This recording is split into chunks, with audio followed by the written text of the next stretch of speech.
So today is iPhone day and I have no idea what time it's gonna arrive. It's gonna arrive at my house. So once it comes in, I have to go back there and pick it up. Today's gonna be a lot of waiting. So let's ramble, I guess. Hold up, place go wild when I pull up. They all on me like it once.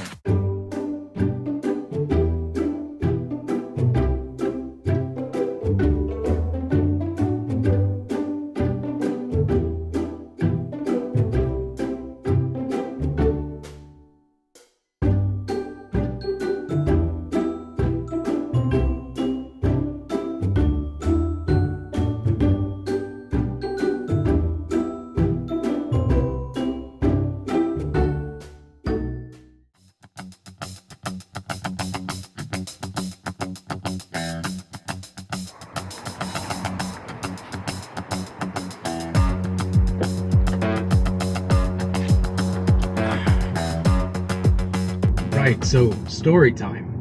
Why on earth am I on my way to pick up a golden iPhone? If you know me a little bit, you know I'm Team Space Gray. I've always been Team Space Gray, and I probably always will be Team Space Gray.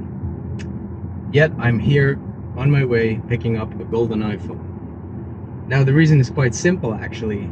Us smaller YouTubers are not on the embargo list, so we don't get the iPhone early, which means like everybody else, we're gonna have to sit in front of our computer on release day, and the second the iPhones drop, my trigger happy little finger is lodged on that mouse, and I'm trying to buy that graphite or black or whatever it's called as soon as possible. The problem is that after all this time, Apple's website still can't handle the traffic on release day. You would think that they'd fix that by now, but no sir, not the case.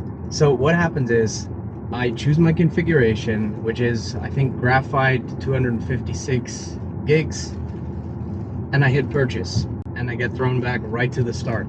And this happens 4 or 5 times always during the payment procedure. Something happens and I get thrown back to the start. Then what happens is I do it again. Now it works, but now it says the phone won't be delivered until October, which means I missed the window of the first delivery. So basically they just sold out of the configuration and the color and the model that I wanted. But because I have a tech channel and I really want that video out now, not in 2 or 3 or 4 weeks when nobody gives a you know what. So I literally start looking at every single model and configuration that is still available on the 23rd of September. And guess which one that was? The 512 gigabyte golden iPhone. So yeah, that's what we got. That's what we're picking up right now. Honestly, I'm not really sure how bad it's gonna look. I never really owned a golden iPhone before, but yeah, we'll see. And if it really sucks as bad as I think it might, there's always cases.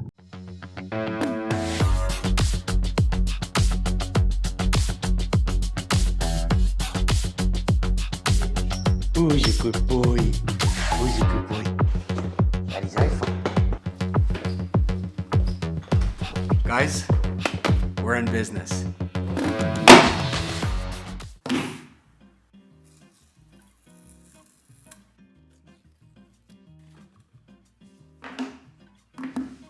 Is that actually gold? It seems more like an off-white to me.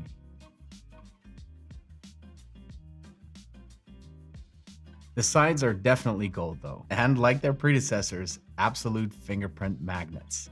The whole thing does have kind of a gold sheen to it. All right, let's reveal that maiden display. Right, so the box certainly hasn't become any bigger, and as expected, there isn't much in there, just a lightning connector, most likely for the very last time. There's some documentation, SIM ejector tool, and the Apple sticker, of course. So let's do a quick side-by-side with the 13 Pro, and aside from the color, it really is difficult to find any real differences.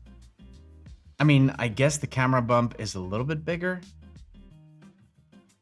and the lenses seem to be like a little bit further apart, I want to say.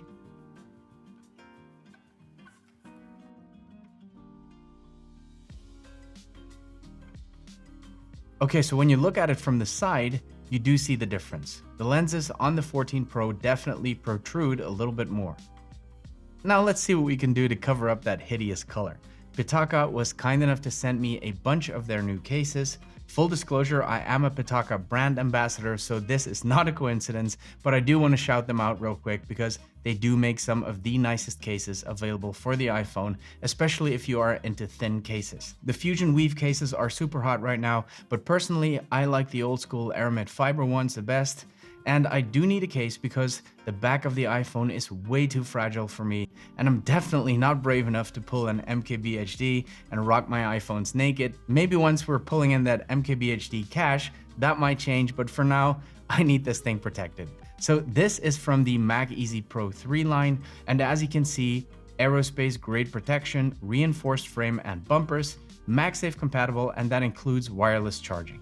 I also love that Pitaka joined the green movement by making these boxes biodegradable. They're called sweet boxes, by the way, because they are made from actual sugarcane, which I thought was pretty cool. See, and even though these cases are wafer thin, they have this ridge where the camera bump is, which should give it plenty of protection. And they really are super thin. They snap on just like that, and it almost feels like there is no case on it. I love that they've improved the material because unlike the previous versions, this new version doesn't show any smudge or fingerprints. Now obviously these are not designed to be used on a construction site where you constantly drop your phone, but if you're looking for something super sleek with a very small footprint that protects your phone from bumps and scratches, Pitaka is definitely the way to go. Right, so let's set it up really quick and transfer my stuff from the 13. By the way, you do see straight away how much brighter the display on the 14 Pro is. Right, so I've set everything up and I've had a moment to play with it, and I have to say, it feels exactly the same as the 13 Pro for the most part. But there are a few things that do stand out immediately, and bear in mind that I still need to review this phone properly after I've actually had some time to spend with it. The most obvious novelty, of course, is Monkey Island, which does work really great. I know I've said it before, but I really do commend Apple for taking what is essentially a nuisance and turning it into a cool new feature. Props for that. It works really well already with the apps I use a lot, like Spotify. You can see when there is something playing in the background, you get this little animation, and then when you tap and hold it, it turns into a widget. Tap it again and bam, it takes you to the app. Very, very cool. Using Face ID to log in, you also get this cool animation. I'm really digging this feature so far, and I can't wait to see all the cool things third-party developers are gonna do with it. What I also noticed straight away is that the selfie camera is much better. Somehow the image is a lot sharper.